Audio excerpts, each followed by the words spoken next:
We bring you the answers to all your questions. Be better than others. Enjoy the benefits of knowledge. Accept the answers from us.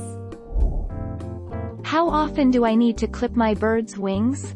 Wings need to be clipped typically every 1 to 3 months after the start of a molt cycle, as new feathers grow back. However, every bird is different, some need clipping more often and some less. Our mission is to provide accurate answers. We think without knowledge, it is impossible to live a balanced life. Be competent, be skillful. Thank you for watching. Don't forget to subscribe and hit the bell notification.